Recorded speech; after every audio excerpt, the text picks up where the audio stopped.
नमस्ते प्रिय श्रोताओं, हमारे YouTube channel tell yourself a story पर आपका हार्दिक स्वागत है, जहां आज हम आपको ले चलते हैं एक ऐसी यात्रा में जो आपके हृदय को छू लेगी और आत्मा को जगा देगी।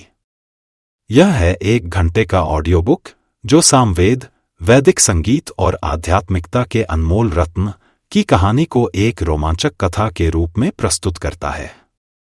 सामवेद क्या है? यह मंत्रों का गान है जो स्वरों, लय और ताल में सृष्टि की मूल ध्वनियों को जागृत करता है। यह ज्ञान और भावना का संगम है जो मन को शांति देता है और आत्मा को परम सत्य से जोड़ता है। इस कहानी में हम मिलते हैं अर्जुन और सुमन से, 2 उत्साही साधकों से, जिनकी जिज्ञासा उन्हें सामवेद के रहस्यों की ओर ले जाती है। उनके गुरु महर्षि विश्वामित्र उन्हें सिखाते हैं कि कैसे मंत्र जैसे माँ, नो, अग्ने महाध्य और स्वरंती त्वा सुते न केवल गान हैं, बल्कि जीवन को बदलने वाली शक्ति हैं। यह कथा आपको ले जाएगी आश्रम की शांति से गांव की सभाओं तक, वैदिक यज्ञों से लेकर विश्व की एकता तक। आप देखेंगे कि कैसे सामवेद का गान समाज को जोड़ता है, तनाव को मिटाता है और हर हृदय में प्रेम जागृत करता है। तो आइए इस दिव्य यात्रा में शामिल हों। अपने मन को खोलें और सामवेद के स्वरों में डूब जाएं। यह ऑडियो बुक आपको प्रेरित करेगा, आपके भीतर की शक्ति को उजागर करेगा। अगर यह कहानी आपके दिल को छुए तो लाइक करें, अपने प्रियजनों के साथ शेयर करें और हमारी चैनल को सब्सक्राइब करें। चलिए शुरू करते हैं अर्जुन और सुमन की इस यात्रा को, जहां संगीत सृष्टि का नृत्य बन जाता है।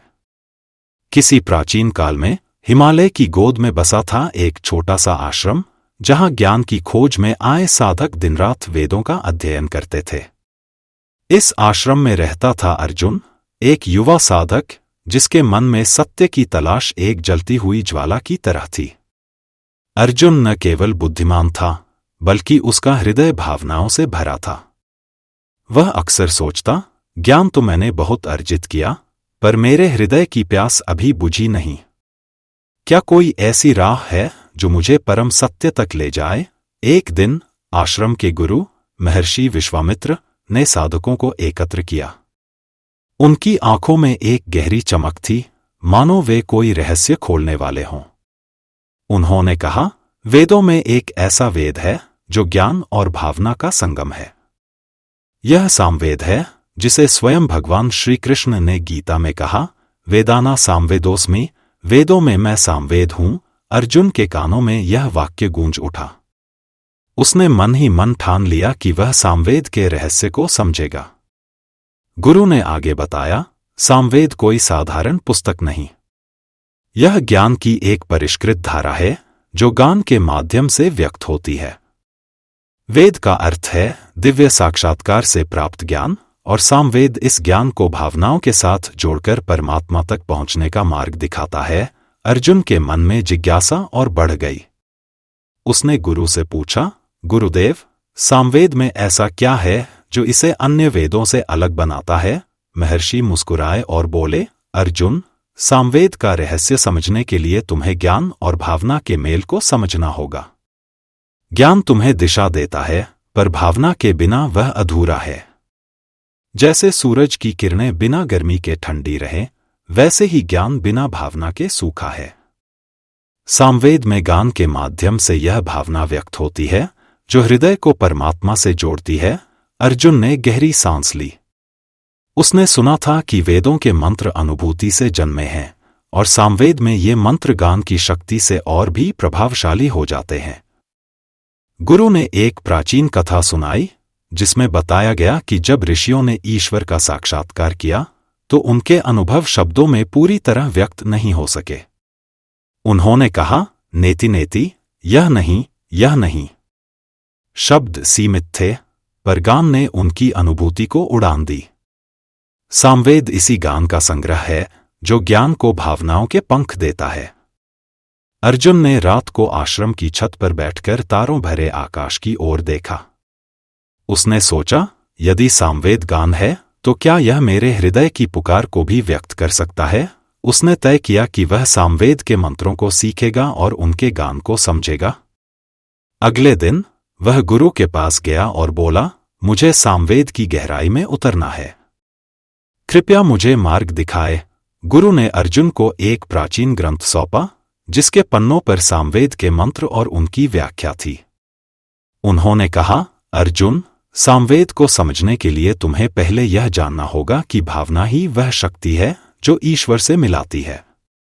एक कवि ने कहा था, भावे ही विद्यते देवः तस्मात् भावो ही कारणम। देवता भावना में निवास करते हैं, इसलिए भावना ही साक्षात्कार का कारण है।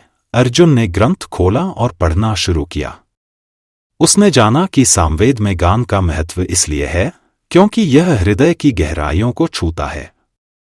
ज्ञान और भावना का यह संयोग ही सामवेद की आत्मा है। उसने पढ़ा कि संत तुलसीदास ने भवानी शंकर की वंदना में कहा, श्रद्धा और विश्वास के बिना सिद्ध पुरुष भी ईश्वर का साक्षात्कार नहीं कर सकते। अर्जुन ने सोचा, श्रद्धा और विश्वास, क्या यही वह चाबी है जो सामवेद के रहस्य को खोलेगी? गुरु ने अर्जुन को बताया कि सामवेद के मंत्रों को गाने की कला में 3 रूप हैं, गद्य, पद्य और गान। गद्य ज्ञान को स्पष्ट करता है, पद्य उसे भावनाओं से सजाता है, पर गान उसे आत्मा तक पहुंचाता है। अर्जुन ने मन में ठान लिया कि वह गान की इस कला को सीखेगा। उसने गुरु से अनुरोध किया कि उसे सामवेद के मंत्र गाने की शिक्षा दी जाए। महर्षि ने अर्जुन को एक साधारण मंत्र सिखाया, जिसे गाते समय उसका मन शांत हो गया। उसने महसूस किया कि मंत्र के स्वर उसके हृदय में एक लहर पैदा कर रहे थे, मानो वह किसी अनदेखे सत्य से जुड़ रहा हो। गुरु ने कहा, अर्जुन, यह सामवेद की शक्ति है। यह स्वर तुम्हें तुम्हारे भीतर छिपे ईश्वर से मिलाते हैं। अर्जुन की यात्रा अब शुरू हो चुकी थी। वह जान चुका था कि सामवेद केवल मंत्रों का संग्रह नहीं, बल्कि एक जीवंत धारा है जो ज्ञान और भावना को एकाकार करती है। उसने सोचा, यदि मैं इस धारा में डूब जाऊं तो शायद मुझे वह सत्य मिले जिसकी मुझे तलाश है। उसकी आंखों में एक नई चमक थी और उसके हृदय में एक नया संकल्प। वह सामवेद के रहस्यों को और गहराई से समझना चाहता था। अर्जुन का मन अब सामवेद की धुन में झूम रहा था। आश्रम की शांत वादियों में, जहां हवा में फूलों की सुगंध और पक्षियों की चहचहाहट गूंजती थी, वह हर सुबह गुरु विश्वामित्र के साथ सामवेद के मंत्रों का अभ्यास करता। प्रत्येक स्वर, प्रत्येक लय उसके हृदय में एक नई अनुभूति जगाती थी। लेकिन अर्जुन जानता था कि यह केवल शुरुआत थी। सामवेद का रहस्य गहरा था और उसे इसकी गहराई में उतरना था। एक दिन सूर्यास्त के समय, जब आकाश नारंगी और गुलाबी रंगों से सजा था, गुरु ने अर्जुन को एक पवित्र सरोवर के किनारे बुलाया। वहां पानी की हल्की लहरों के बीच गुरु ने एक गहन प्रश्न उठाया। अर्जुन, उन्होंने कहा, क्या तुमने कभी सोचा कि यह सृष्टि क्या है? यह पहाड़, यह नदियां, यह आकाश, यह सब किसकी अभिव्यक्ति है? अर्जुन ने कुछ देर सोचा और बोला, गुरुदेव, शायद यह परमात्मा की सृष्टि है। महर्षि ने सिर हिलाया और बोले, हाँ, पर यह सृष्टि परमात्मा की भावमय अभिव्यक्ति है। जैसे तुम्हारा हृदय भावनाओं से भरा है, वैसे ही यह विश्व भी भावनाओं का ताना बाना है। सामवेद हमें सिखाता है कि इन भावनाओं को समझकर, उन्हें शुद्ध करके हम परमात्मा से जुड़ सकते हैं। अर्जुन की आंखें चमक उठीं। उसने पूछा, भावनाएं? क्या भावनाएं इतनी शक्तिशाली हैं? गुरु ने मुस्कुराते हुए एक प्राचीन कथा सुनाई। उन्होंने बताया कि वैदिक ऋषियों ने भावनाओं को तरंगों की तरह देखा, जैसे जल में उठने वाली लहरें। ये भावतरंगें न केवल मन को प्रभावित करती हैं, बल्कि पूरे विश्व में फैलकर दूसरों तक पहुंचती हैं। ऋषियों ने इस विज्ञान को समझा, गुरु ने कहा, और सामवेद के गान के माध्यम से उन्होंने इन तरंगों को शुद्ध किया ताकि वे सकारात्मक और दिव्य बन सकें। अर्जुन ने उत्सुकता से पूछा, गुरुदेव, क्या गान इतना प्रभावशाली हो सकता है कि वह हमारे मन को बदल दे? महर्षि ने जवाब दिया, हाँ अर्जुन, गान हृदय की भाषा है। जब तुम सामवेद के मंत्रों को गाते हो तो तुम न केवल शब्दों को उच्चारते हो, बल्कि अपनी आत्मा की पुकार को स्वर देते हो। यही कारण है कि सामवेद को ज्ञान और भावना का सर्वोत्तम संयोग कहा जाता है। अर्जुन को यह बात गहरे तक छू गई। उसने ग्रंथ में पढ़ा था कि सामवेद के मंत्रों को जब गान विद्या के साथ जोड़ा गया तो वे और भी शक्तिशाली हो गए। गद्य में ज्ञान स्पष्ट होता है, पद्य में वह भावनाओं से सजता है, पर गान में वह आत्मा को छू लेता है। उसने गुरु से अनुरोध किया, मुझे और बताए गुरुदेव, यह गान विद्या क्या है? यह कैसे काम करती है? महर्षि ने अर्जुन को सरोवर के किनारे बैठने को कहा और एक कहानी शुरू की। कई युग पहले उन्होंने कहा, एक ऋषि थे जिनका नाम था नारद। वे अपने गान के लिए प्रसिद्ध थे। एक बार जब एक गांव में अशांति फैली, लोग एक दूसरे से झगड़ रहे थे और मन में क्रोध और भय भरा था, नारद ने सामवेद के मंत्रों का गायन शुरू किया। उनके स्वर इतने मधुर और शक्तिशाली थे कि गांव के लोग एक एक कर उनके पास खिंचे चले आए। उनके मन का क्रोध शांत हो गया और हृदय में प्रेम और शांति का संचार हुआ। अर्जुन ने आश्चर्य से पूछा, क्या यह सचमुच संभव है? गुरु ने हंसकर कहा, न केवल संभव है, बल्कि यह एक विज्ञान है। आधुनिक युग में भी विद्वानों ने इसकी पुष्टि की है। उन्होंने अर्जुन को एक आधुनिक कथा सुनाई, जिसमें एक मनोवैज्ञानिक, डॉक्टर लॉरेंस डी वेलेस, ने एक प्रयोग किया। उन्होंने कुछ लोगों को, जो तनाव और निराशा से ग्रस्त थे, एक विशेष भाव में डूबने को कहा। उन्हें विश्वास दिलाया गया कि सृष्टि शांति, प्रेम और आनंद की तरंगों से भरी है। शुरुआत में यह कठिन था, पर 3-4 दिनों में उन लोगों ने अपने मन में परिवर्तन महसूस किया। उनकी निराशा आनंद में बदल गई और जीवन में एक नया रस घुल गया। अर्जुन ने सोचा, यदि सामवेद के गान और भावतरंगे इतनी शक्ति रखती हैं, तो क्या मैं भी अपने मन की अशांति को शांत कर सकता हूं? उसने गुरु से पूछा, गुरुदेव, मैं कैसे सीखूं कि मेरे भाव सकारात्मक और शुद्ध हों? महर्षि ने जवाब दिया, अर्जुन, इसके लिए तुम्हें स्वरों की साधना करनी होगी। सामवेद के मंत्रों में स्वर, लय और ताल का विशेष महत्व है। ये स्वर तुम्हारे मन को एकाग्र करते हैं और तुम्हारी भावनाओं को परिष्कृत करते हैं। उस रात अर्जुन ने आश्रम के प्रांगण में बैठकर एक मंत्र का गायन किया।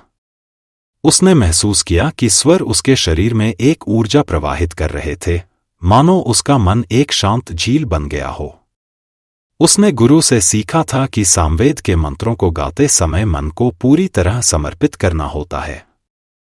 यह समर्पण ही भावनाओं को शक्ति देता है। अगले दिन गुरु ने अर्जुन को एक नई शिक्षा दी।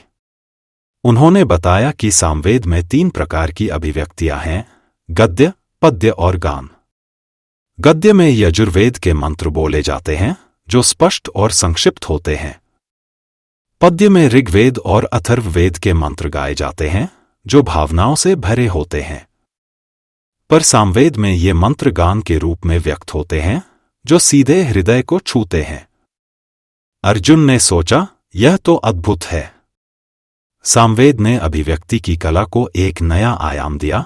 गुरु ने आगे कहा, अर्जुन, सामवेद का गान केवल मनोरंजन नहीं है।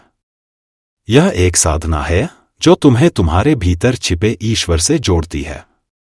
जब तुम गाते हो तो तुम्हारी भावतरंगे विश्व में फैलती हैं और दूसरों के मन को भी प्रभावित करती हैं। अर्जुन ने यह सुनकर एक नया संकल्प लिया। वह न केवल सामवेद के मंत्रों को गाएगा, बल्कि उनकी शक्ति को समझकर अपने जीवन को और दूसरों के जीवन को भी समृद्ध करेगा। जैसे जैसे दिन बीतते गए, अर्जुन का गायन और गहरा होता गया। वह हर मंत्र को न केवल गाता, बल्कि उसमें डूब जाता। उसने महसूस किया कि प्रत्येक स्वर उसके मन की गहराइयों को खोल रहा था। एक रात जब वह एक मंत्र गा रहा था, उसे ऐसा लगा जैसे वह परमात्मा के करीब पहुंच गया हो। उसका हृदय आनंद से भर गया और उसकी आंखों से आंसू बहने लगे। अर्जुन की यात्रा अब एक नए मोड़ पर थी। वह समझ चुका था कि सामवेद केवल गान नहीं, बल्कि एक जीवन दर्शन है जो ज्ञान और भावना को एकाकार करता है। उसने गुरु से पूछा, गुरुदेव, क्या सामवेद की यह शक्ति आधुनिक युग में भी काम कर सकती है? महर्षि ने मुस्कुराकर कहा, अर्जुन, सत्य काल से परे होता है। सामवेद की शक्ति आज भी उतनी ही प्रासंगिक है। अगली बार मैं तुम्हें बताऊंगा कि कैसे आधुनिक वैज्ञानिकों ने इस प्राचीन विज्ञान की पुष्टि की है। अर्जुन की आंखों में अब एक नई जिज्ञासा थी। सामवेद के मंत्रों का गायन उसके हृदय को शांति दे रहा था, पर गुरु विश्वामित्र का यह कहना कि सामवेद की शक्ति आधुनिक युग में भी प्रासंगिक है, उसके मन में कई सवाल जगा गया। वह सोचने लगा, क्या यह प्राचीन ज्ञान, जो हजारों वर्ष पहले ऋषियों ने समझा, आज के वैज्ञानिक युग में भी सच साबित हो सकता है? उसने तय किया कि वह गुरु से इस बारे में और जानेगा। अगली सुबह, जब सूरज की पहली किरणें आश्रम के प्रांगण को स्वर्णिम रंग से रंग रही थी, अर्जुन गुरु के पास पहुंचा। वह एक प्राचीन बरगद के पेड़ के नीचे बैठे थे। उनके हाथ में एक ताम्रपत्र था, जिस पर सामवेद के मंत्र अंकित थे। अर्जुन ने नम्रता से पूछा, गुरुदेव, आपने कहा कि सामवेद की शक्ति को आधुनिक वैज्ञानिकों ने भी माना है। कृपया मुझे इसके बारे में बताएं। महर्षि ने गहरी सांस ली और बोले, अर्जुन, सत्य कभी पुराना नहीं होता। सामवेद का विज्ञान, जो भावनाओं और स्वरों की शक्ति पर आधारित है, आज भी उतना ही प्रभावशाली है। आधुनिक युग में विद्वानों ने इसे प्रयोगों के माध्यम से सिद्ध किया है। उन्होंने एक कहानी शुरू की जो अर्जुन को एक नई दुनिया में ले गई। कई वर्ष पहले गुरु ने कहा, पश्चिम के एक देश में एक संगीतज्ञ दंपति रहते थे, राल्फ सेयर्स हाय और उनकी पत्नी। वे संगीत के प्रेमी थे, पर उनका मन केवल मनोरंजन तक सीमित नहीं था। एक दिन उन्हें एक ऐसी स्त्री के बारे में पता चला जो एक असाध्य रोग से पीड़ित थी। वह असहनीय दर्द में थी और चिकित्सक उसके लिए कुछ नहीं कर पा रहे थे। राल्फ और उनकी पत्नी ने तय किया कि वे संगीत की शक्ति से उसकी मदद करेंगे। अर्जुन ने उत्सुकता से पूछा, क्या संगीत वास्तव में दर्द को कम कर सकता है? गुरु ने मुस्कुराकर जवाब दिया, हाँ अर्जुन। राल्फ ने उस स्त्री के लिए वायलिन और पियानो पर मधुर धुनें बजाईं। ये धुनें इतनी सौम्य और शांत थीं कि वे उसके मन को छू गईं। धीरे धीरे उसका दर्द कम होने लगा। वह गहरी नींद में सो गई और जब वह जागी तो उसके चेहरे पर एक नई चमक थी। उसका शरीर और मन दोनों हल्का महसूस कर रहे थे। अर्जुन की आंखें आश्चर्य से फैल गईं। गुरु ने आगे बताया, इस घटना ने राल्फ को इतना प्रभावित किया कि उन्होंने संगीत चिकित्सा पर शोध शुरू किया। उन्होंने एक संस्था बनाई जिसका नाम था recording for relaxation, response and recovery. इस संस्था ने दुनिया भर में लोगों को संगीत के माध्यम से शारीरिक और मानसिक रोगों से मुक्ति दिलाने का काम शुरू किया। अर्जुन ने सोचा, यह तो सामवेद की ही शक्ति है जो अब वैज्ञानिकों के हाथों में पहुंच गई है। उसने गुरु से पूछा, गुरुदेव, क्या यह संगीत सामवेद के गान जैसा ही है? महर्षि ने जवाब दिया, बिल्कुल अर्जुन। सामवेद के मंत्र जब स्वर, लय और ताल के साथ गाए जाते हैं तो वे मन को शांत करते हैं, भावनाओं को शुद्ध करते हैं और आत्मा को ईश्वर से जोड़ते हैं। राल्फ का संगीत भी यही करता था।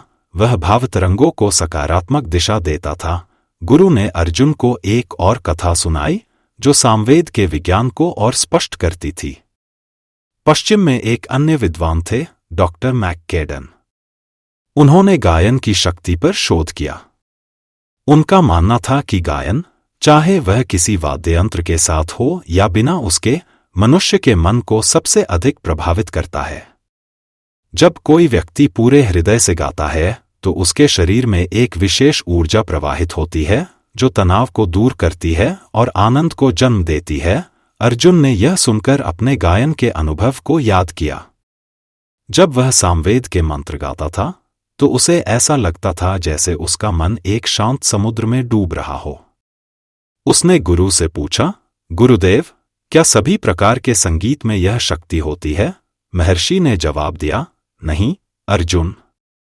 सामवेद का गान विशेष है क्योंकि यह वैदिक मंत्रों पर आधारित है। ये मंत्र ऋषियों के साक्षात्कार से जन्मे हैं और इनके स्वर सृष्टि की मूल ध्वनियों से मिलते हैं।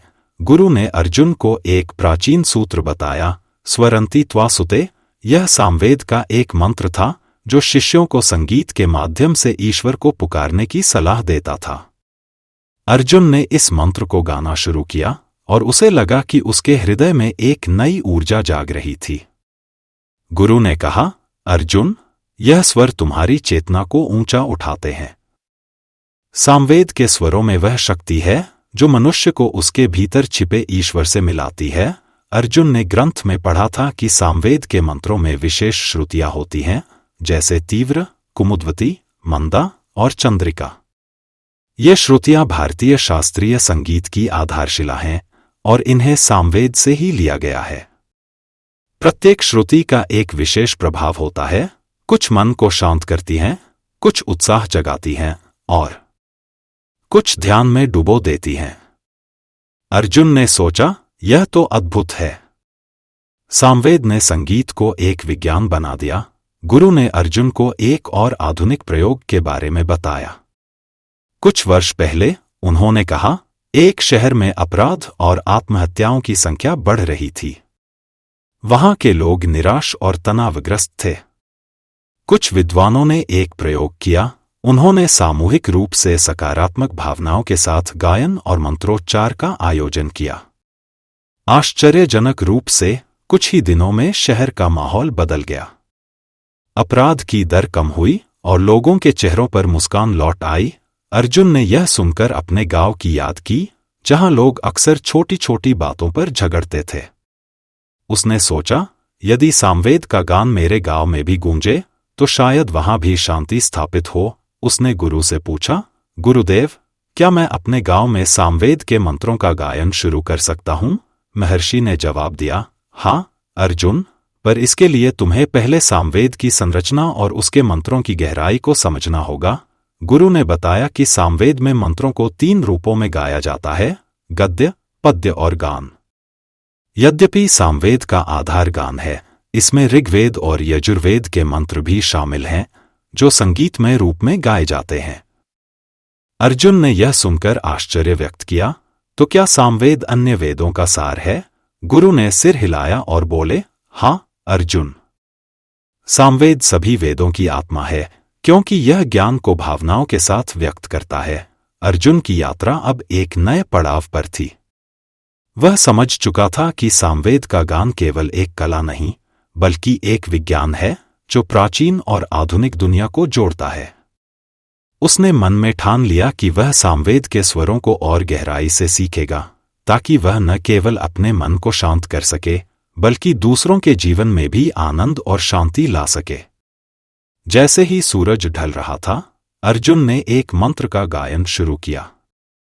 उसका स्वर आश्रम की वादियों में गूंज रहा था और ऐसा लग रहा था जैसे प्रकृति भी उसके साथ गा रही हो। उसने महसूस किया कि सामवेद का गान उसकी आत्मा को एक नई रोशनी दे रहा था। वह तैयार था अगले पड़ाव की ओर बढ़ने के लिए, जहां उसे सामवेद की संरचना और उसके मंत्रों के रहस्यों का और गहरा ज्ञान प्राप्त होगा। गुरु ने प्रसन्नता से कहा, तुम सामवेद की आत्मा को छू रहे हो, लेकिन अभी और रहस्य बाकी हैं। अर्जुन और सुमन उत्साहित थे। वे सामवेद की संरचना को और गहराई से समझने को तैयार थे। उस रात अर्जुन ने मंत्र गाया और सुमन ने साथ दिया। उनका गान आश्रम में गूंज रहा था, जैसे उनकी आत्माएं रोशनी पा रही हों। अर्जुन और सुमन की दोस्ती अब सामवेद के गान में एक नई लय बन चुकी थी। आश्रम की शांत वादियों में, जहां हर स्वर प्रकृति के साथ मिलकर एक दिव्य संगीत रचता था, दोनों ने सामवेद की संरचना और स्वरों की शक्ति को समझ लिया था। लेकिन अर्जुन के मन में एक नया सवाल उठ रहा था। वह सोचता, यदि सामवेद का गान इतना शक्तिशाली है, तो क्या यह केवल मेरे हृदय को ही शांत कर सकता है, या यह पूरे समाज को बदल सकता है? सुमन भी इस विचार से सहमत थी। उसने कहा, अर्जुन, हमें यह देखना चाहिए कि सामवेद की शक्ति आश्रम की दीवारों से बाहर कैसे काम करती है। एक दिन गुरु विश्वामित्र ने दोनों को अपने पास बुलाया। उनकी आंखों में एक विशेष चमक थी, मानो वे कोई नया रहस्य खोलने वाले हों। उन्होंने कहा, अर्जुन, सुमन, सामवेद केवल व्यक्तिगत साधना के लिए नहीं है। यह एक ऐसी शक्ति है जो समुदायों को जोड़ सकती है, समाज में शांति ला सकती है। मैं चाहता हूं कि तुम दोनों इसे स्वयं अनुभव करो। गुरु ने उन्हें बताया कि पास के एक गांव में एक विशेष सभा होने वाली है जहां सामवेद के मंत्रों का गायन होगा। उन्होंने दोनों को वहां जाने की सलाह दी। अर्जुन और सुमन उत्साह से भर गए। अगली सुबह वे दोनों गांव की ओर रवाना हुए। रास्ते में सुमन ने अर्जुन से पूछा, तुम्हें क्या लगता है यह सभा कैसी होगी? अर्जुन ने जवाब दिया, मुझे नहीं पता सुमन, लेकिन मुझे विश्वास है कि सामवेद का गान कुछ विशेष करेगा। गांव पहुंचकर उन्होंने देखा कि एक विशाल वृक्ष के नीचे लोग एकत्र हो रहे थे। वहां एक मंच था जिस पर एक महिला बैठी थी। उसका चेहरा शांत और तेजस्वी था और उसके हाथ में एक तानपूरा था। यह महिला थी विद्या, एक आधुनिक संगीत चिकित्सक जो सामवेद के सिद्धांतों को अपने कार्य में उपयोग करती थी। विद्या ने सभा की शुरुआत की और बोली, हम यहाँ एकत्र हुए हैं ताकि संगीत और भावनाओं की शक्ति से अपने मन को शुद्ध करें और अपने गांव में शांति लाए। अर्जुन और सुमन मंत्रमुग्ध होकर सुन रहे थे। विद्या ने सामवेद के एक मंत्र, यो विश्वादायते वसु, का गायन शुरू किया। उनका स्वर इतना मधुर था कि सभा में उपस्थित हर व्यक्ति का मन शांत हो गया। गायन के बाद विद्या ने सभा को एक कहानी सुनाई। उन्होंने बताया, कुछ वर्ष पहले एक शहर में अपराध और तनाव बहुत बढ़ गया था। लोग एक दूसरे से डरते थे और उनके मन में निराशा थी। वहां कुछ विद्वानों ने एक प्रयोग किया। उन्होंने लोगों को एकत्र कर सामूहिक रूप से सकारात्मक भावनाओं के साथ गायन और मंत्रोच्चार का आयोजन किया। आश्चर्यजनक रूप से कुछ ही दिनों में शहर का माहौल बदल गया। अपराध की दर कम हुई और लोग एक दूसरे के साथ प्रेम और विश्वास से बात करने लगे। अर्जुन ने यह सुनकर सुमन की ओर देखा। उसने धीरे से कहा, यह तो वही है जो गुरुदेव ने हमें बताया था। सामवेद की भावतरंगे समाज को बदल सकती हैं। सुमन ने सिर हिलाया और बोली, हाँ, लेकिन यह देखना अद्भुत है कि यह आज भी हो रहा है। विद्या ने सभा को और प्रेरित किया। उन्होंने कहा, संगीत केवल मनोरंजन नहीं है। यह एक शक्ति है जो हमारे मन की गहराइयों को छूती है। जब हम सकारात्मक भावनाओं के साथ गाते हैं तो हमारी भावतरंगे विश्व में फैलती हैं और दूसरों को भी प्रभावित करती हैं। सभा में उपस्थित लोगों ने विद्या के साथ मिलकर सामवेद के मंत्र गाए। अर्जुन और सुमन भी इसमें शामिल हो गए। जैसे ही वे गा रहे थे, उन्हें लगा कि उनका मन एक अनदेखी शक्ति से जुड़ रहा था। सभा समाप्त होने के बाद अर्जुन ने विद्या से बात करने का फैसला किया। वह उनके पास गया और बोला, आपके गायन ने मेरे हृदय को छू लिया। क्या आप हमें बता सकती हैं कि आपने सामवेद के सिद्धांतों को अपने कार्य में कैसे शामिल किया? विद्या ने मुस्कुराते हुए जवाब दिया, अर्जुन, मैंने सामवेद को एक प्राचीन ग्रंथ के रूप में नहीं, बल्कि एक जीवंत विज्ञान के रूप में देखा। मैंने जाना कि इसके मंत्र और स्वर मनुष्य के मन और शरीर पर गहरा प्रभाव डालते हैं। मैंने इसका उपयोग चिकित्सा में किया। उदाहरण के लिए, मैंने उन लोगों की मदद की जो तनाव और अवसाद से ग्रस्त थे। मैं उन्हें सामवेद के मंत्रों के आधार पर संगीत सुनाती थी और उनके मन में शांति और आनंद का संचार होता था। सुमन ने उत्सुकता से पूछा, क्या यह चिकित्सा सभी के लिए काम करती है? विद्या ने जवाब दिया, हाँ सुमन। संगीत एक सार्वभौमिक भाषा है। यह उम्र, भाषा या संस्कृति की सीमाओं को पार करती है। सामवेद के स्वर विशेष रूप से शक्तिशाली हैं क्योंकि वे सृष्टि की मूल ध्वनियों से जुड़े हैं।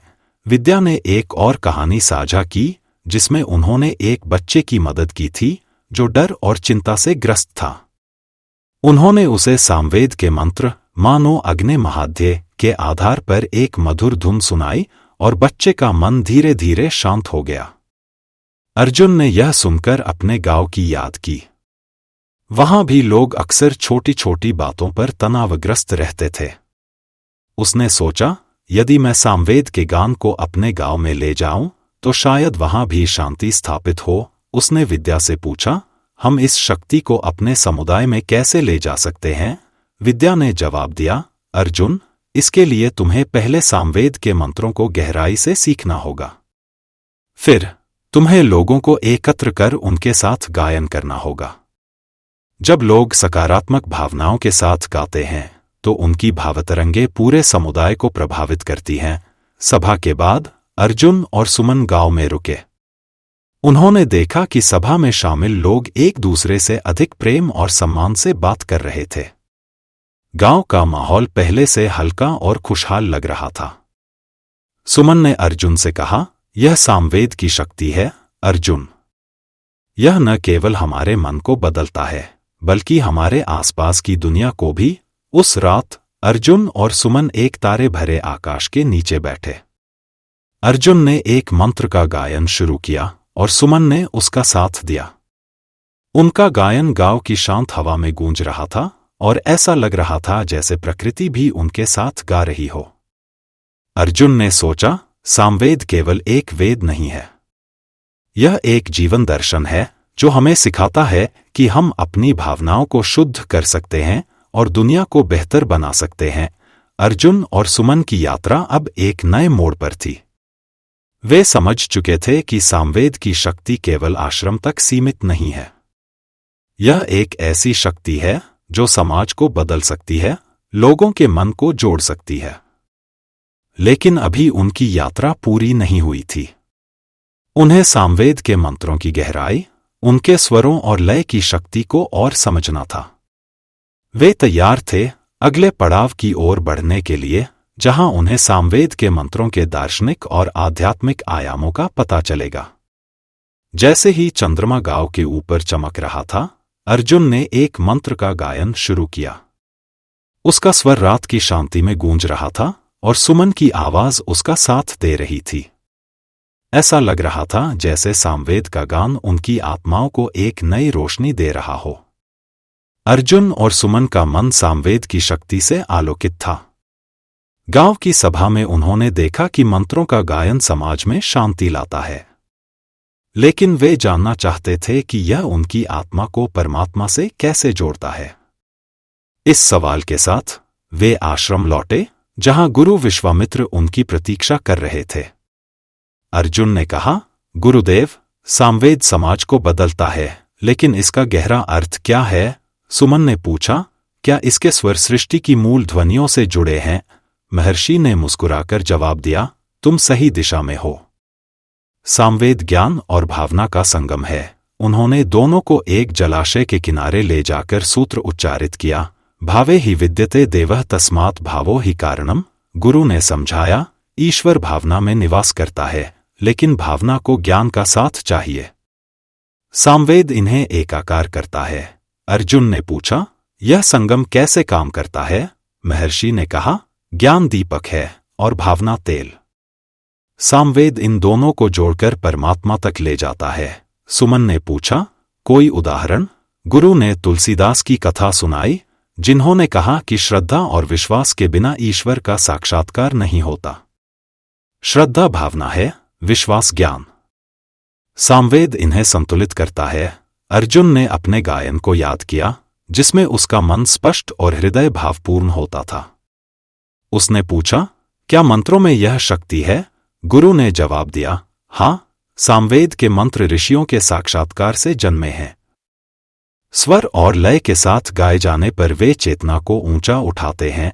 उन्होंने मंत्र मानो अग्नि महाध्य का उदाहरण दिया, जो अग्नि से आध्यात्मिक धन मांगता है। अर्जुन और सुमन ने इसे गाया और अर्जुन का मन शांत हो गया।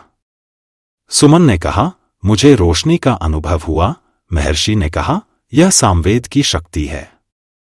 मंत्र सृष्टि की मूल ध्वनियां हैं। उन्होंने मंत्र यो विश्वा दायते वसु का जिक्र किया, जो आध्यात्मिक समृद्धि की प्रार्थना करता है। सुमन ने पूछा, क्या यह साधना सभी के लिए है? गुरु ने हंसकर कहा, हाँ सुमन, शुद्ध हृदय से गाने वाला कोई भी इसे कर सकता है। गुरु ने कार्य दिया। रात को मंत्र स्वरंती त्वासुते गाओ। उस रात अर्जुन और सुमन वृक्ष के नीचे बैठे।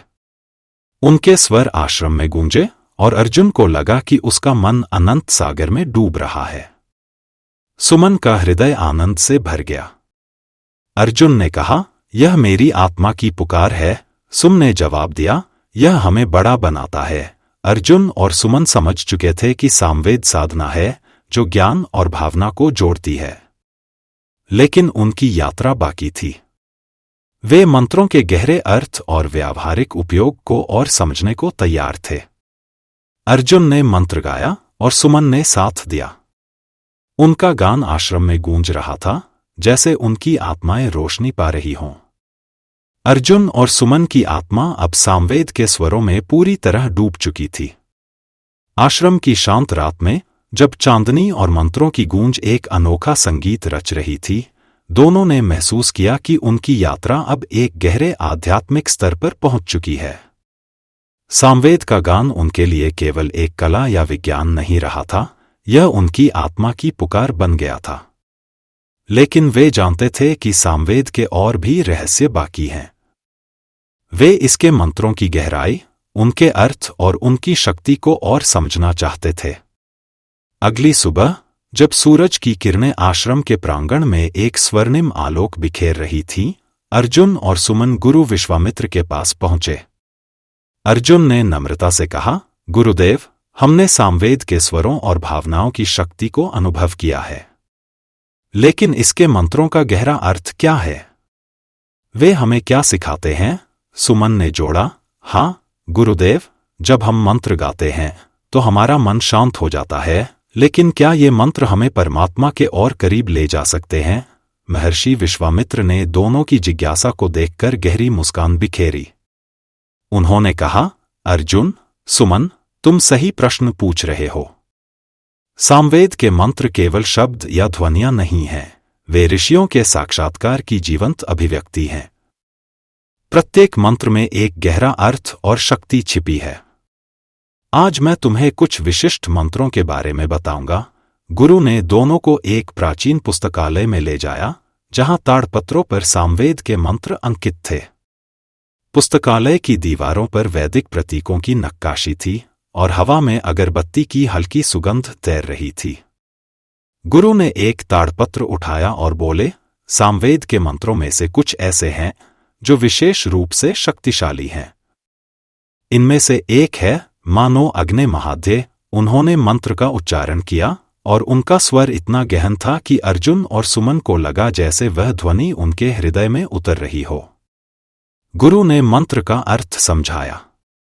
यह मंत्र अग्नि देवता से प्रार्थना करता है कि वे हमें महान धन प्रदान करें। लेकिन यह धन सांसारिक नहीं है, यह आध्यात्मिक ज्ञान, शांति और समृद्धि है। जब तुम इस मंत्र को गाते हो तो तुम अपने मन की अशुद्धियों को जलाकर राख कर देते हो और तुम्हारी आत्मा शुद्ध हो जाती है। अर्जुन ने गहरी सांस ली। उसने सोचा, यह मंत्र तो मेरे भीतर की आग को प्रज्वलित कर सकता है। सुमन ने उत्सुकता से पूछा, गुरुदेव, क्या इस मंत्र को गाने का कोई विशेष तरीका है? महर्षि ने जवाब दिया, हाँ सुमन, सामवेद के मंत्रों को गाते समय स्वर, लय और ताल का विशेष महत्व है। इस मंत्र को तीव्र श्रुति में गाने से मन में उत्साह जागता है, जबकि मंदा श्रुति में गाने से शांति मिलती है। लेकिन सबसे महत्वपूर्ण है तुम्हारा समर्पण। जब तुम पूरे हृदय से गाते हो तो मंत्र की शक्ति तुम्हारी आत्मा को छू लेती है। गुरु ने एक और मंत्र का उल्लेख किया, यो विश्वादायते वसु।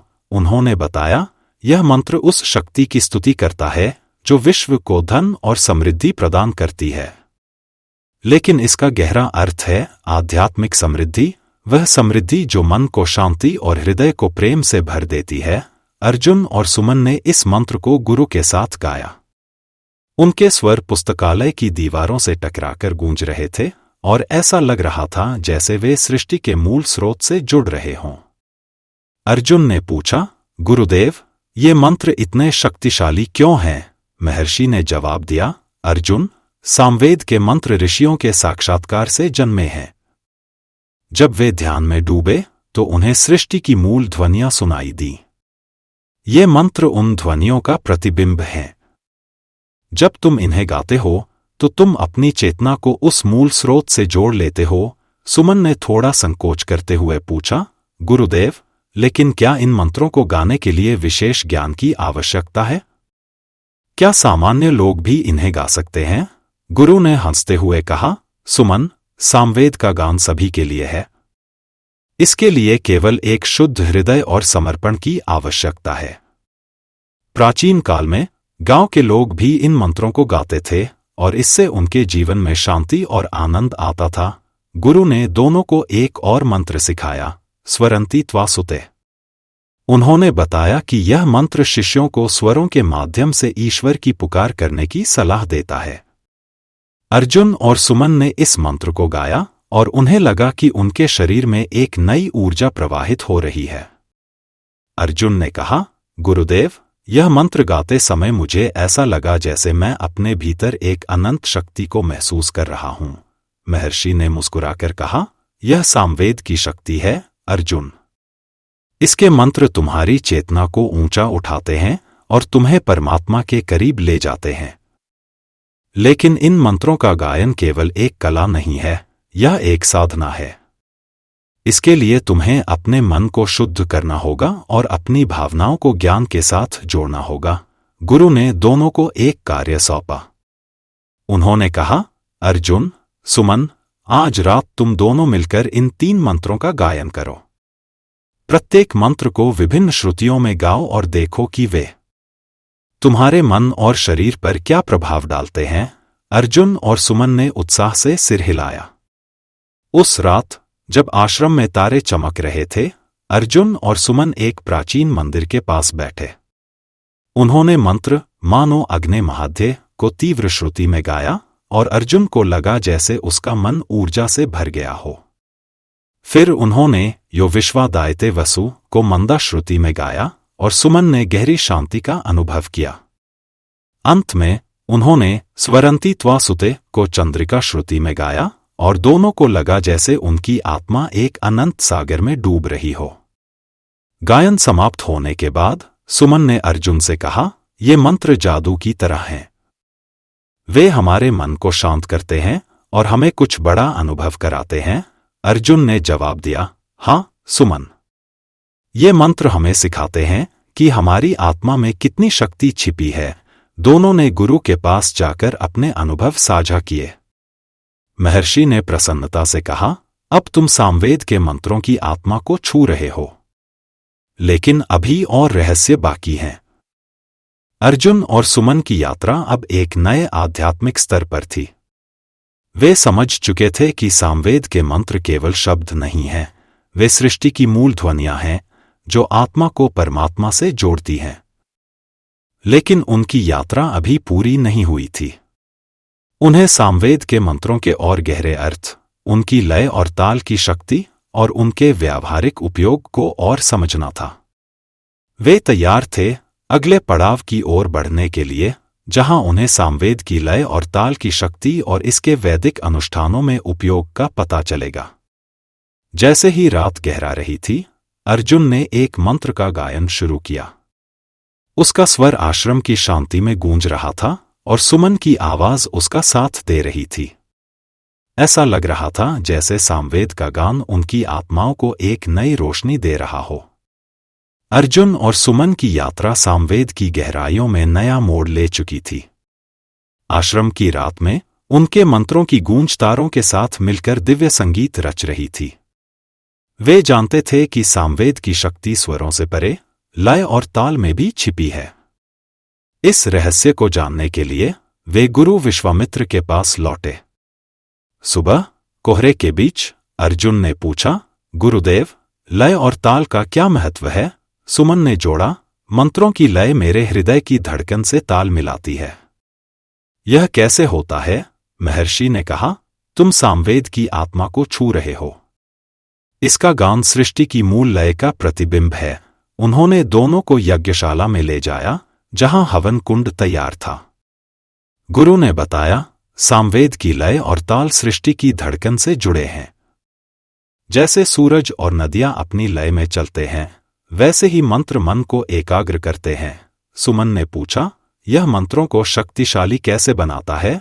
गुरु ने जवाब दिया, लय और ताल मन को ध्यान की अवस्था में ले जाते हैं, जहां तुम परमात्मा से जुड़ते हो। गुरु ने गौतम ऋषि की कथा सुनाई, जिन्होंने लयबद्ध मंत्रों से अकालग्रस्त गांव में बारिश ला दी।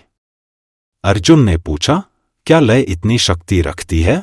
गुरु ने कहा, हाँ, सही ताल में गाए मंत्र सृष्टि की ऊर्जा को जागृत करते हैं। उन्होंने मंत्र मानो अग्नि महाध्य का उदाहरण दिया, जो ताल में गाने पर शांति देता है। गुरु ने अर्जुन और सुमन को यज्ञ में मंत्र गाने को कहा। यज्ञशाला में अग्नि की लपटें उठ रही थी। उन्होंने मंत्र यो विश्वादायते वसु विशेष ताल में गाया। अर्जुन का मन स्थिर हुआ और सुमन का हृदय आनंद से भर गया। यज्ञ के बाद गुरु ने कहा, तुमने लय की शक्ति अनुभव की। यह सृष्टि के नृत्य से जोड़ती है। अर्जुन ने पूछा, क्या यज्ञ में गाने का विशेष महत्व है? गुरु ने जवाब दिया, हाँ, सामवेद के मंत्र वैदिक अनुष्ठानों में देवताओं को प्रसन्न करते हैं और संतुलन लाते हैं। सुमन ने पूछा, क्या हम इन्हें रोज गा सकते हैं? गुरु ने कहा, बिल्कुल, सही लय में गाने से तुम वातावरण को शुद्ध करते हो।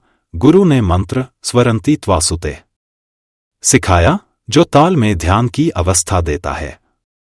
रात को अर्जुन और सुमन ने इसे गाया। उनकी लय से आश्रम में ऊर्जा फैल गई। अर्जुन ने कहा, यह साधना है। सुमन ने जवाब दिया, हम सृष्टि के साथ एक हो रहे हैं। अर्जुन और सुमन समझ चुके थे कि सामवेद का गान लय और ताल का नृत्य है, जो सृष्टि से जोड़ता है। उनकी यात्रा बाकी थी। वे सामवेद की प्रासंगिकता और जीवन में उपयोग को और समझने को तैयार थे। अर्जुन ने मंत्र गाया और सुमन ने साथ दिया। उनका गान आश्रम में गूंज रहा था, जैसे उनकी आत्माएं रोशनी पा रही हों। अर्जुन और सुमन की यात्रा अब सामवेद की गहराइयों में एक ऐसे पड़ाव पर पहुंच चुकी थी, जहां वे इसकी शक्ति को न केवल व्यक्तिगत साधना के रूप में, बल्कि एक सार्वभौमिक सत्य के रूप में देख रहे थे। आश्रम की शांत रात में, जब उनके मंत्रों की गूंज आकाश की अनंतता के साथ एकाकार हो रही थी, दोनों ने महसूस किया कि सामवेद का गान केवल एक प्राचीन परंपरा नहीं है, यह एक ऐसी शक्ति है। विश्वामित्र ने उनके सामने एक नया रहस्य खोला। सामवेद का सत्य, उन्होंने कहा, केवल हिमालय के आश्रमों तक सीमित नहीं है। यह एक ऐसी ध्वनि है जो हर हृदय में गूंज सकती है, चाहे वह किसी भी देश, संस्कृति या युग का हो। अगली सुबह, जब आश्रम में हल्की धुंध के बीच सूरज की किरणें एक नया उजाला ला रही थीं, अर्जुन और सुमन गुरु विश्वामित्र के पास पहुंचे। अर्जुन ने गहरी जिज्ञासा के साथ पूछा, गुरुदेव, हमने सामवेद के मंत्रों, स्वरों, लय और ताल की शक्ति को समझा, लेकिन यह केवल वैदिक परंपरा के लिए है या यह सभी के लिए प्रासंगिक है? सुमन ने जोड़ा, हाँ गुरुदेव, क्या सामवेद का गान आधुनिक दुनिया में भी उतना ही प्रभावशाली हो सकता है? महर्षि विश्वामित्र ने दोनों की आंखों में सत्य की खोज की चमक देखी। उन्होंने मुस्कुराते हुए कहा, अर्जुन, सुमन, सामवेद का गान समय, स्थान और संस्कृति की सीमाओं से परे है।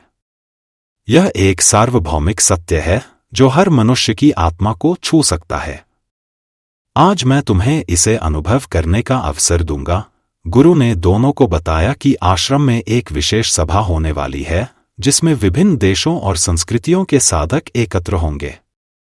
वे सभी सामवेद के सिद्धांतों से प्रेरित हैं और अपने अनुभव साझा करेंगे। अर्जुन और सुमन उत्साह से भर गए। उस दिन दोपहर को आश्रम के प्रांगण में एक विशाल सभा का आयोजन हुआ। वहां लोग दूर दूर से आए थे, कुछ पहाड़ों के गांवों से, कुछ समुद्र तट के शहरों से और कुछ विदेशी भूमियों से। सभी के चेहरों पर एक विशेष शांति और आनंद की चमक थी। सभा की शुरुआत में गुरु ने एक मंत्र, मानो अग्नि महाध्य, का गायन शुरू किया। उनका स्वर इतना मधुर और शक्तिशाली था कि सभा में उपस्थित हर व्यक्ति का मन शांत हो गया। सभा में एक विदेशी साधक, जिसका नाम था मार्कस, खड़ा हुआ। उसने बताया कि वह एक दूर देश से आया है, जहां लोग तेज रफ्तार जीवन में खोए रहते हैं। मैं तनाव और निराशा से घिरा हुआ था, मार्कस ने कहा। लेकिन जब मैंने सामवेद के मंत्रों को सुना, विशेष रूप से यो विश्वादायते वसु, तो मेरे मन में एक नई शांति जागी। मैंने इसे नियमित रूप से गाना शुरू किया और मेरे जीवन में आनंद और संतुलन लौट आया। अर्जुन ने मार्कस की बातें सुनकर सोचा, यह तो वही है जो विद्या जी ने गांव में किया था। सामवेद की शक्ति हर जगह काम करती है। इसके बाद एक युवती, जिसका नाम था लीला, खड़ी हुई। वह एक गांव की रहने वाली थी, जहां लोग छोटी छोटी बातों पर झगड़ते थे। उसने बताया, हमारे गांव में अशांति थी, लेकिन जब हमने सामवेद के मंत्र स्वरंती त्वासुते को सामूहिक रूप से गाना शुरू किया, तो हमारे मन में प्रेम और एकता का भाव जागा। अब हमारा गांव एक परिवार की तरह है। सुमन ने यह सुनकर अर्जुन की ओर देखा और धीरे से कहा, यह सामवेद का जादू है। यह लोगों को जोड़ता है। सभा में एक और साधक, एक वृद्ध संगीतकार जिसका नाम था रवि, ने अपनी कहानी साझा की। उसने बताया कि वह एक संगीत चिकित्सक है और सामवेद के सिद्धांतों को अपनी चिकित्सा में उपयोग करता है। मैंने देखा है कि जब मैं बीमार लोगों को सामवेद के मंत्रों के आधार पर संगीत सुनाता हूं, तो उनके दर्द और तनाव में कमी आती है। यह संगीत उनकी आत्मा को छूता है। रवि ने एक छोटा सा प्रदर्शन किया, जिसमें उसने मंत्र मानो अग्ने महाध्य को एक मधुर राग में गाया। सभा में उपस्थित लोग मंत्रमुग्ध हो गए। अर्जुन और सुमन ने यह देखकर एक दूसरे की ओर देखा। अर्जुन ने कहा, सुमन, सामवेद वास्तव में एक सार्वभौमिक शक्ति है। यह हर देश, हर संस्कृति में काम करता है। सुमन ने सिर हिलाया और बोली, हाँ अर्जुन, यह एक ऐसी भाषा है जो हर हृदय को समझ आती है। सभा में और भी कई लोगों ने अपने अनुभव साझा किए। कुछ ने बताया कि सामवेद के मंत्रों ने उनके मन की चिंताओं को दूर किया, तो कुछ ने कहा कि इससे उनकी रचनात्मकता बढ़ी। गुरु विश्वामित्र ने सभा को संबोधित किया। उन्होंने कहा, सामवेद का गान केवल एक परंपरा नहीं है। यह एक विज्ञान है जो मनुष्य की भावनाओं को शुद्ध करता है और उसे उसके भीतर छिपे ईश्वर से जोड़ता है। यह एक ऐसी ध्वनि है जो सृष्टि की मूल ध्वनियों से मिलती है। चाहे तुम किसी भी देश में हो, चाहे तुम्हारी भाषा कुछ भी हो, सामवेद का गान तुम्हारी आत्मा को छू लेगा। सभा के अंत में सभी ने मिलकर सामवेद के मंत्र यो विश्वादायते वसु का गायन किया। विभिन्न देशों और संस्कृतियों के लोग एक साथ गा रहे थे और उनकी आवाजें एक दिव्य संगीत रच रही थी। अर्जुन को लगा कि उसका मन एक अनंत सागर में डूब रहा है और सुमन ने महसूस किया कि उसका हृदय आनंद से भर गया है। गायन समाप्त होने के बाद सभा में एक गहरी शांति छा गई। उस रात अर्जुन और सुमन आश्रम के प्रांगण में बैठे। अर्जुन ने कहा, सुमन, आज मैंने समझा कि सामवेद केवल एक वेद नहीं है। यह एक सार्वभौमिक दर्शन है जो हर मनुष्य को जोड़ता है। सुमन ने जवाब दिया, हाँ अर्जुन, यह हमें सिखाता है कि हमारी भावनाएं और हमारा ज्ञान एक साथ मिलकर कुछ बड़ा हासिल कर सकते हैं। अर्जुन और सुमन की यात्रा अब एक नए स्तर पर थी। वे समझ चुके थे कि सामवेद का गान केवल एक प्राचीन परंपरा नहीं है, यह एक ऐसी शक्ति है जो हर युग, हर संस्कृति में प्रासंगिक है। लेकिन उनकी यात्रा अभी पूरी नहीं हुई थी। उन्हें सामवेद के सिद्धांतों को अपने दैनिक जीवन में उतारना था और इसकी शक्ति को दुनिया के साथ साझा करना था। वे तैयार थे अगले पड़ाव की ओर बढ़ने के लिए, जहां वे सामवेद की शक्ति को अपने जीवन में पूरी तरह समाहित करेंगे और इसे दूसरों तक पहुंचाएंगे। जैसे ही रात गहरा रही थी, अर्जुन ने एक मंत्र का गायन शुरू किया। उसका स्वर आश्रम की शांति में गूंज रहा था और सुमन की आवाज उसका साथ दे रही थी। ऐसा लग रहा था जैसे सामवेद का गान उनकी आत्माओं को एक नई रोशनी दे रहा हो। अर्जुन और सुमन की यात्रा अब पूरी हो चुकी थी। उन्होंने सामवेद के सत्य को न केवल समझा, बल्कि इसे अपने जीवन में उतारा और दूसरों के साथ साझा किया। वे जानते थे कि यह गान उनके साथ हमेशा रहेगा, उन्हें और दुनिया को शांति, आनंद और एकता की ओर ले जाता हुआ। जैसे ही रात गहरा रही थी, अर्जुन ने एक अंतिम मंत्र का गायन शुरू किया। उसका स्वर गांव की शांति में गूंज रहा था और सुमन की आवाज उसका साथ दे रही थी। ऐसा लग रहा था जैसे सामवेद का गान उनकी आत्माओं को एक अनंत रोशनी दे रहा हो। प्रिय श्रोताओं, हमारी इस आध्यात्मिक यात्रा का अंत हो चुका है, लेकिन सामवेद का गान आपके हृदय में हमेशा गूंजता रहेगा। अर्जुन और सुमन की कहानी, जो जिज्ञासा से शुरू होकर आत्मा की रोशनी तक पहुंची, हमें सिखाती है कि संगीत, ज्ञान और भावना का संगम जीवन को बदल सकता है। सामवेद के मंत्र, जैसे मानो अग्ने महाध्य और यो विश्वादायते वसु, न केवल स्वर हैं, बल्कि सृष्टि की मूल ध्वनियां हैं, जो हमें शांति, एकता और परम सत्य से जोड़ती हैं। इस 1 घंटे की यात्रा में हमने देखा कि कैसे सामवेद का गान आश्रम की शांति से लेकर गांव की सभाओं तक, वैदिक यज्ञों से विश्व के हर कोने तक फैल सकता है। यह हमें याद दिलाता है कि हमारी आत्मा में छिपी शक्ति को जागृत करने के लिए बस एक शुद्ध हृदय और समर्पण चाहिए। तो इस कहानी को अपने साथ ले जाए। अपने जीवन में सामवेद की लय को अपनाएं, प्रेम, शांति और एकता की लय। अगर इस ऑडियो बुक ने आपके मन को छुआ, तो इसे लाइक करें, अपने दोस्तों और परिवार के साथ शेयर करें और हमारी चैनल को सब्सक्राइब करें ताकि आप ऐसी और प्रेरक कहानियों का हिस्सा बन सकें। आपके समर्थन से हम और अधिक आत्मिक यात्राएं आपके लिए ला सकते हैं। आभार, और फिर मिलेंगे सामवेद के स्वरों की तरह, जो कभी थमते नहीं।